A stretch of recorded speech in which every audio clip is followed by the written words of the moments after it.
Friends, spicy വേൾഡിൻ്റെ പുതിയൊരു വീഡിയോയിലേക്ക് എല്ലാവർക്കും സ്വാഗതം.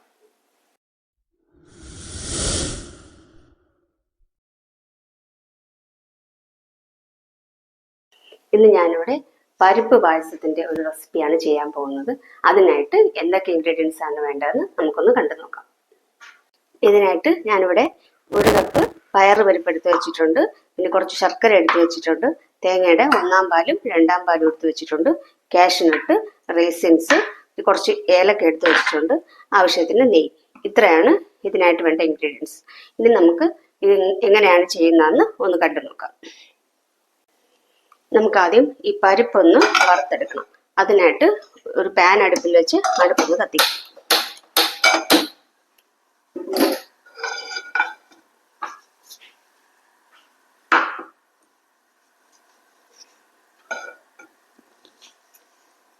പാൻ ചൂടായിട്ടുണ്ട്. നമുക്ക് ഈ പരിപ്പൊന്ന് വറുത്തെടുക്കാം.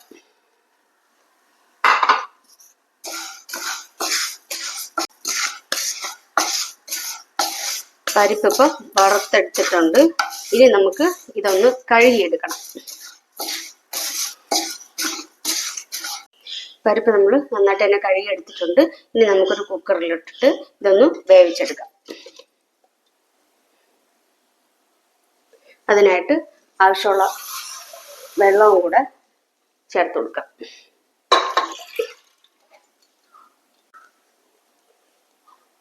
പരിപ്പ് നമ്മൾ കുക്കറിലേക്ക് ഇട്ടിട്ടുണ്ട്. ഇനി അടുപ്പൊന്ന് കത്തിച്ച് ഒരു 2 വിസിൽ വരുന്നവരെ ഒന്ന് വെയിറ്റ് ചെയ്യാം. ആ സമയം നമുക്ക് ശർക്കര ഒന്ന് ഉരുക്കിയെടുക്കണം. ശർക്കര ഉരുക്കിയെടുക്കാനായിട്ട് ഒരു പാൻ വെച്ച് അതിലേക്ക് നമുക്ക് എടുത്തു വച്ചേക്കുന്ന ശർക്കര ഇട്ട് കൊടുക്കാം.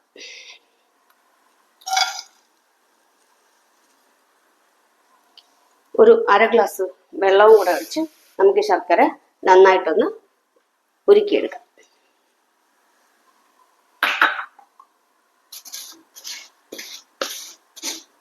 ശർക്കര നന്നായിട്ട് തന്നെ ഉരുകി വന്നിട്ടുണ്ട്. നമുക്ക് അടുപ്പ് ഓഫ് ചെയ്ത് ഇത് നമുക്കൊന്ന് അരിച്ച് മാറ്റി വയ്ക്കാം.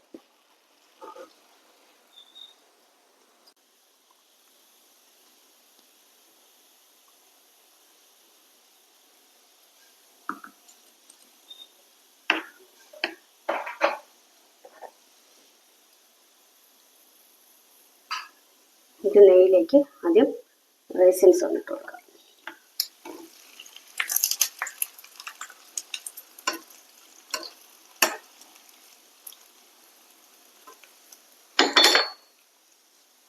ആയിട്ടുണ്ട്. നമുക്കിത് നെയ്യിൽ നിന്ന് മാറ്റാം.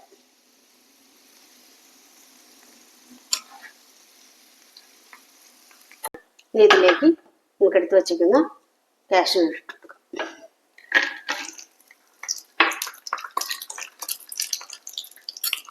ഇത് റെഡി ആയിട്ടുണ്ട്. നമുക്കിതും ഓഫ് ചെയ്ത് ഒരു പാത്രത്തിലേക്ക് മാറ്റി വയ്ക്കാം.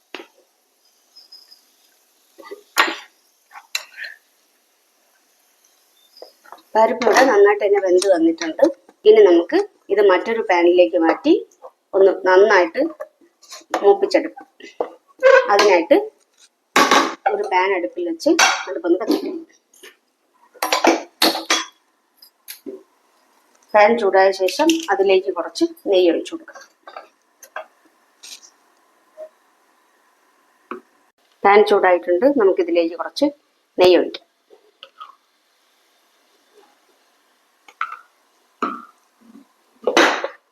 അതിലേക്ക് വേവിച്ച് വെച്ചേക്കുന്ന പരിപ്പ് ഇട്ട് കൊടുക്കാം.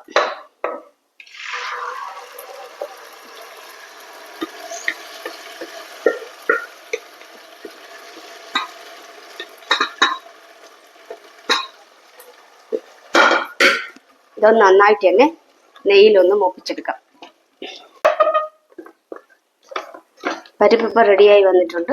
ഇനി നമുക്കിതിലേക്ക് ഉരുക്കി വെച്ചേക്കുന്ന ശർക്കര ഒഴിച്ചു കൊടുക്കാം. ഇപ്പം പകുതി ഒഴിക്കാം. മധുരം നോക്കിയിട്ട് വേണമെങ്കിൽ ബാക്കിയൂടെ ചേർത്ത് കൊടുക്കാം. ഇനി ഇതിൽ കിടന്ന് നന്നായിട്ടൊന്ന് വരണ്ട് വരണ വരെ നമുക്കൊന്ന് വെയിറ്റ് ചെയ്യാം.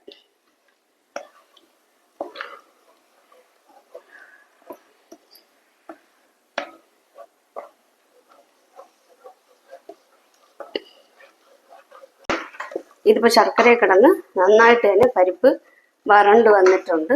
ഇനി നമുക്കിതിലേക്ക് തേങ്ങയുടെ 2ാം പാല് ചേർത്ത് കൊടുക്കാം.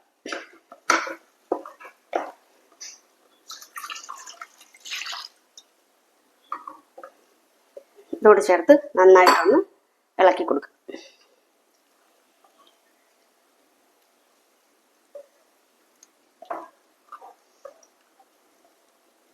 ഇനി ഇത് ചെറുതായിട്ടൊന്ന് കുറുകി വരണം, അതുവരെ വെയിറ്റ് ചെയ്യും. ഇപ്പം ഏകദേശം നന്നായിട്ട് തന്നെ കുറുകി വന്നിട്ടുണ്ട്. ഇനി നമുക്കിതിലേക്ക് തേങ്ങയുടെ 1ാം പാല് ചേർത്ത് കൊടുക്കാം. 1ാം പാല് ചേർത്തതിന് ശേഷം അധികം തിളയ്ക്കേണ്ട കാര്യമില്ല. ഒന്ന് ചൂടായി വരുമ്പോഴേക്കും നമുക്ക് അടുപ്പൊന്ന് ഓഫ് ചെയ്ത് കൊടുക്കാം.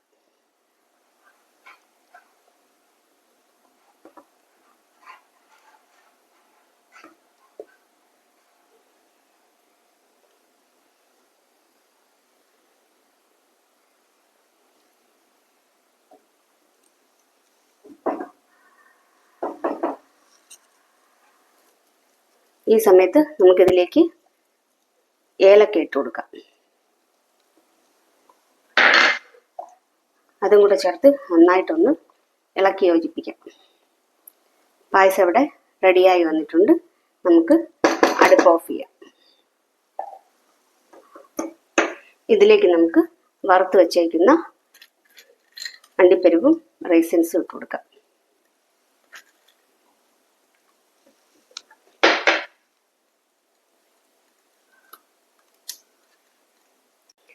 നമുക്ക് പായസം ഒരു ഡിഷിലേക്ക് മാറ്റി കൊടുക്കാം. വളരെ രുചികരമായിട്ടുള്ള പരിപ്പ് പായസം ഇവിടെ റെഡി ആയിട്ടുണ്ട്. ഈ റെസിപ്പി ഇഷ്ടമായാൽ എല്ലാവരും ഒന്ന് ട്രൈ ചെയ്ത് നോക്കണം. അതുപോലെ തന്നെ നിങ്ങളുടെ കൂട്ടുകാർക്ക് ഒന്ന് ഷെയർ ചെയ്യണം. ലൈക്ക് ചെയ്യാനും സബ്സ്ക്രൈബ് ചെയ്യാനും മറക്കരുത്.